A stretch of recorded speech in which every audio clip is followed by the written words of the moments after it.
Hello everyone, good morning. Today now I am going to explain you chapter 2 microorganism, friends and food. Microorganism वो होते हैं जिनको हम बिना माइक्रोस्कोप के या मैग्नीफाइंग ग्लास के बिना हम देख नहीं सकते. वो इतने छोटे होते हैं कि we normally can not see. These are called microorganisms या माइक्रोब्स, जिनको हम माइक्रोऑर्गेनिज्म या माइक्रोब बोल सकते हैं, जिनको विदाउट अनएडेड आई से हम नहीं देख सकते हैं.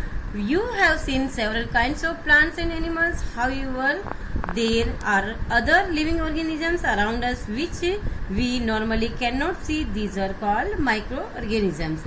हम बहुत सारे प्लांट्स और अलग अलग काइंड्स के एनिमल्स देखे होते हैं. उनके साथ साथ कुछ ऐसे ऑर्गेनिज्म भी नॉर्मली जिनको हम नहीं देख सकते वो भी होते हैं, जिनको हम बोलते हैं माइक्रो ऑर्गेनिज्म या microbes. For example, you might have observe that during the rainy seasons moist bread. आपने देखा होगा कि रेनी सीजन्स में जो ब्रेड होती है तो वो खराब हो जाती है, get spoiled and its surface gets covered with greyish white patches. जिसपे आप देखते हो कि ग्रेइश व्हाइट पैचेस जम जाते हैं. इससे आप कभी ब्रेड को ऐसे पटकते हुए तो वो हवा में उड़ने लगते हैं ऐसे. तो आप observe this patches through magnifying glass. इनको मैग्नीफाइंग ग्लास के थ्रू देखिए. You will see tiny black rounded structure. वहां पे आपको टीनी ब्लैक राउंडेड स्ट्रक्चर दिखाई देंगे, जिसको हम do you know what this structure, क्या आप जानते हो क्या है? Are and where do this come from. ये कहाँ से आए और क्या है? एक्चुअली जो मॉइस्ट ब्रेड होती है जिसके ऊपर ये पेजेस होते हैं उनको हम मोल्ड बोलते हैं, और एक्चुअली ये क्या है? फंगस, एक तरह के फंगस है. हम पढ़ेंगे माइक्रो ऑर्गेनिजम्स. माइक्रो ऑर्गेनिज्म यहाँ पे एक एक्टिविटी करेंगे. हम एक मॉइस्ट सोइल, थोड़ी सी मॉइस्ट सोइल एक बीकर में लेंगे और उसमें वाटर ऐड करेंगे. बहुत वाटर ऐड करेंगे तो बहुत सा जब उसको हिलाएंगे और सारे पार्टिकल्स जब नीचे बैठ जाते हैं तो हम उसमें से कुछ ड्रॉप्स लेके एक स्लाइड पे लेके उसको माइक्रोस्कोप की मदद से देखेंगे. इसी तरह दूसरी एक्टिविटी है, आप पॉन्ड का पानी लीजिए ग्लास में और उसमें से उसको एक 2-4 ड्रॉप्स एक स्लाइड पर डाल के उसको भी माइक्रोस्कोप से देखिए. तो आप क्या देखेंगे कि वहाँ पे माइक्रोस्कोप के थ्रू जब आप इसको देखोगे तो आप वहाँ पे छोटे छोटे ऑर्गेनिज्म मूविंग करते हुए दिखाई देंगे. These observation show that the water and soil are full of tiny organism. इससे क्या पता चलता है कि वाटर में, सोयल में, सभी जगह क्या है?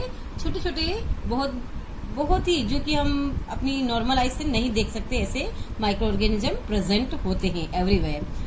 These though not all of them fall into the category of microbes. सभी को माइक्रोब्स में नहीं गिनते. These microorganisms, इनको माइक्रोऑर्गेनिजम्स या माइक्रोब्स कहते हैं, are so small in size. ये बहुत छोटी साइज के होते हैं. That they cannot be seen with the unaided eyes. ये हमारी सिंपल जो आईज होती है उससे हम नहीं देख सकते. Some of these such as the fungus, इनमें से कुछ फंगस होती है dead grow on the bread, जो कि ब्रेड के ऊपर ग्रो करती है. जैसा कि अभी बताया था कि ब्रेड के ऊपर जो ग्रेइश पेचेस दिखाई देते हैं, ब्लैकिश, ग्रेइश, व्हाइटिश, ऐसी तरह के जो पेचेस दिखाई देते हैं वो क्या होती है? एक्चुअली फंगस होती है. Can be seen with the magnifying glass, जिनको हम मैग्नीफाइंग ग्लास के थ्रू देख सकते हैं.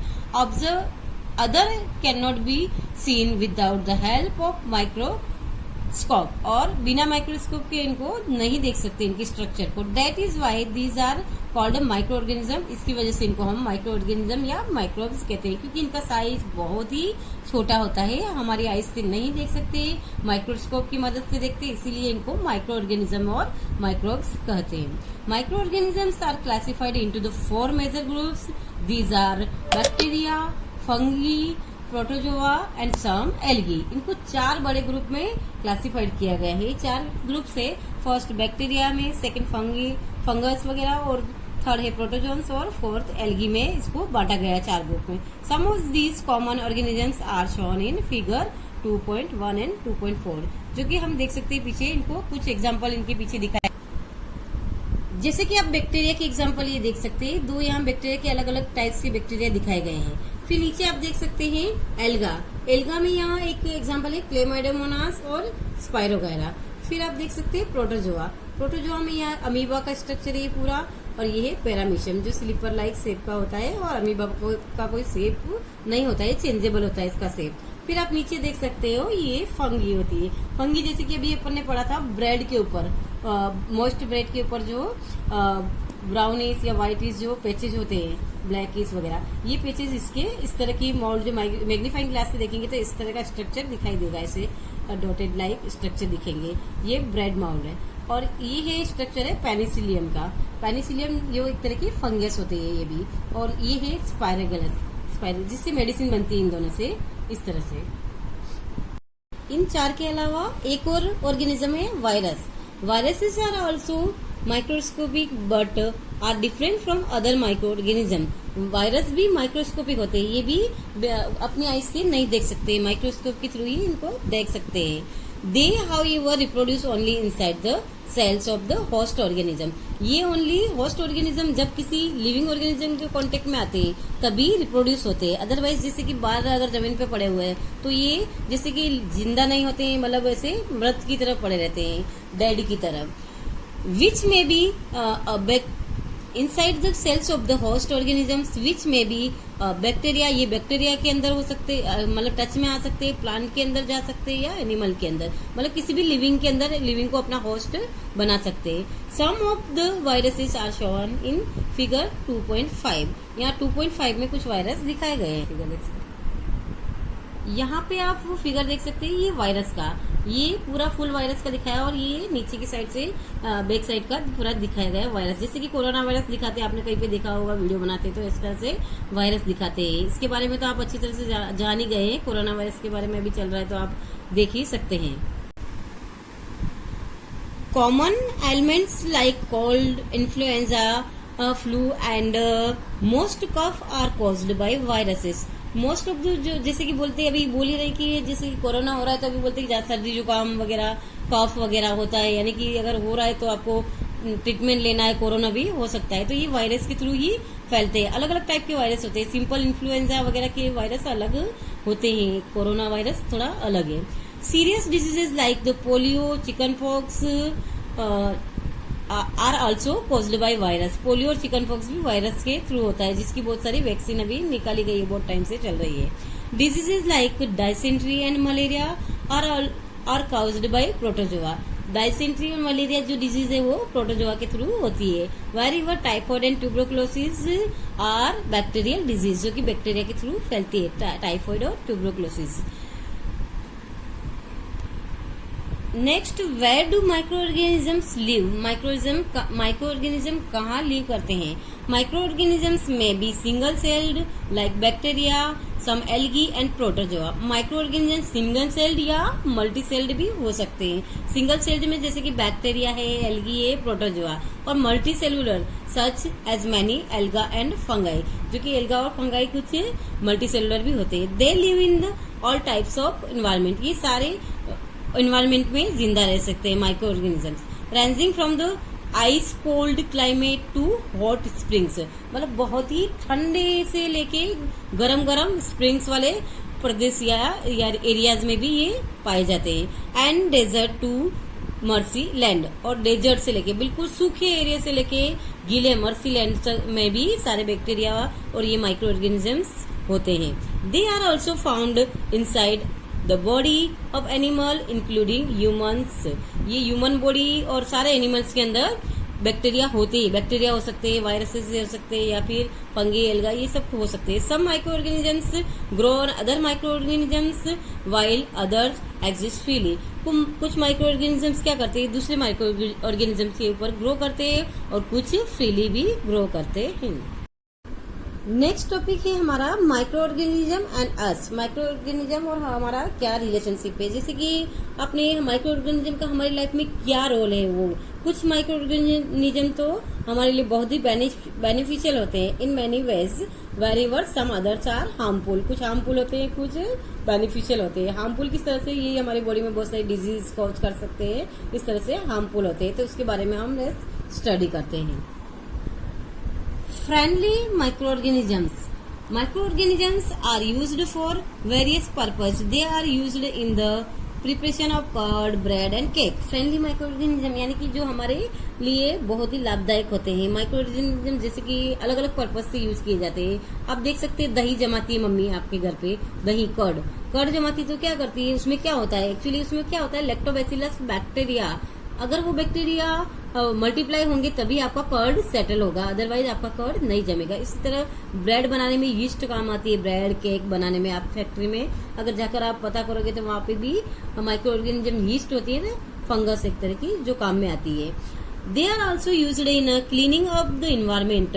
For example the organic waste, जैसे कि vegetable peels, remains of animal faeces, ये सब होती है। तो ये क्या सड़ती गलती है, are broken down into the harmless and usable substances by bacteria. Bacteria के थ्रू, मतलब ये सड़ती गलती है, बैक्टीरिया के थ्रू क्या होती है, एक खाद ये फर्टिलाइजर के रूप में चेंज हो जाती है और सॉइल के अंदर मिक्स हो जाती है। तो ये हमारे लिए फायदेमंद हो जाती है। Recall that the bacteria are also used in the preparation of medicine in the agricultural.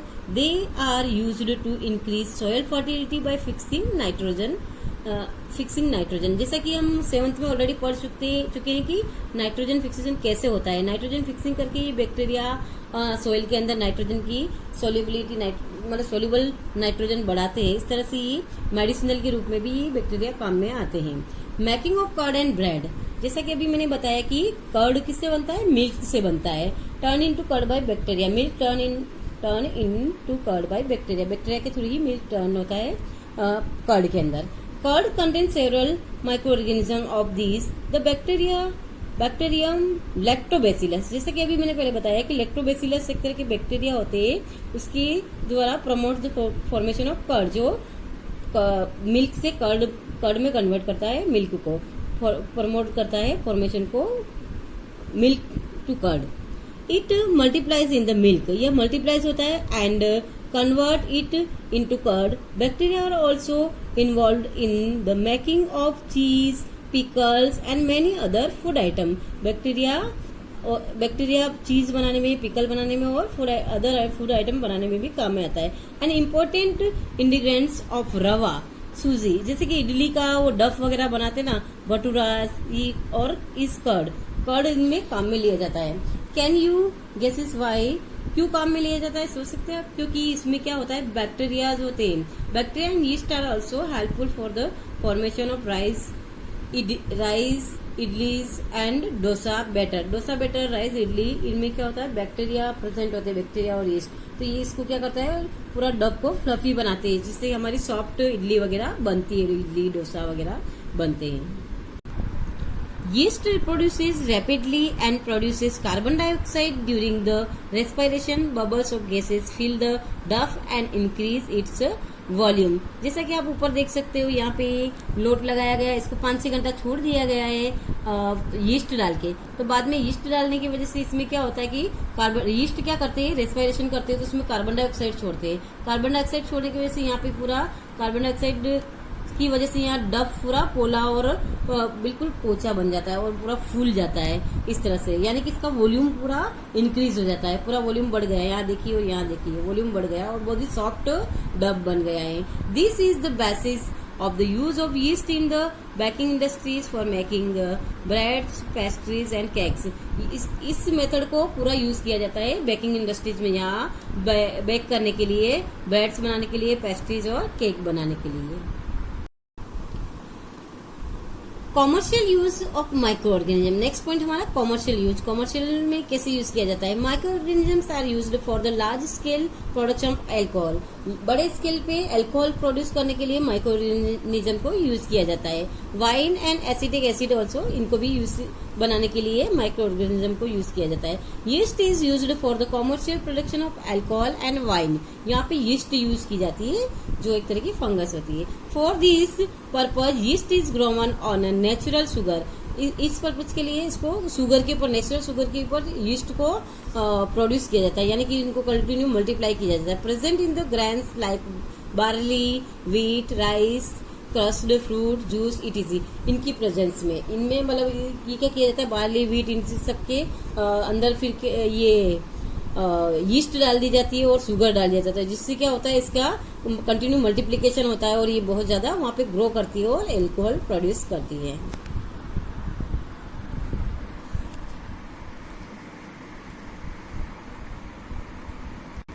This is the smell of alcohol as sugar has been converted into alcohol by yeast.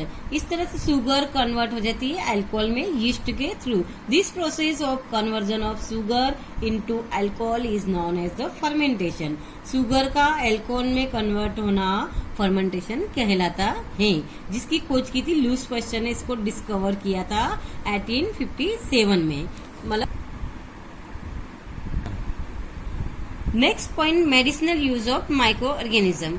Whenever you fall ill, the doctors may give you some antibiotic tablets, capsules or injections such as of penicillin। जब आप बीमार हो जाते हो normally तो most of doctor क्या करते हैं, आपको एंटीबायोटिक टैबलेट कैप्सूल या इंजेक्शन देते हैं जो मोस्ट ऑफ होते हैं पेनिसिलिन के। This sources of this medicine is micro organism. यह मेडिसिन माइक्रो ऑर्गेनिज्म के थ्रू ही हमको मिलती है। दिस मेडिसिन किल और stop the growth of the diseases causing micro organism.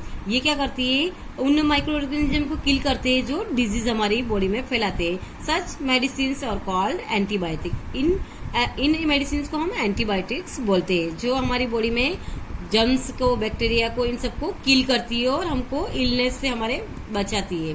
These days number of antibiotics are being produced from the bacteria, fungi।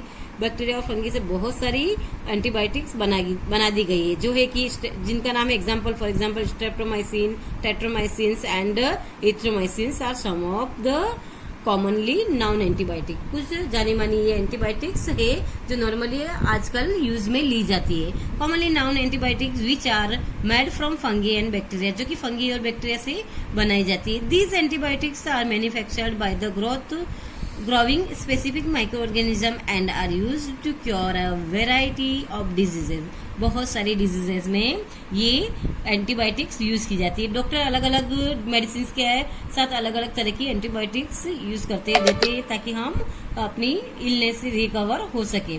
Antibiotics are even mixed with the feed of livestock and poultry to check microbial infection in animals के लिए क्या करते हैं, उनके खाने वगैरह में मिला के उनको दिया जाता है। They are also use to control many plant disease. और ये एंटीबायोटिक्स बहुत सारी प्लांट डिजीज को बचाने में भी, प्लांट डिजीज को क्योर करने में भी काम में लिया जाता है।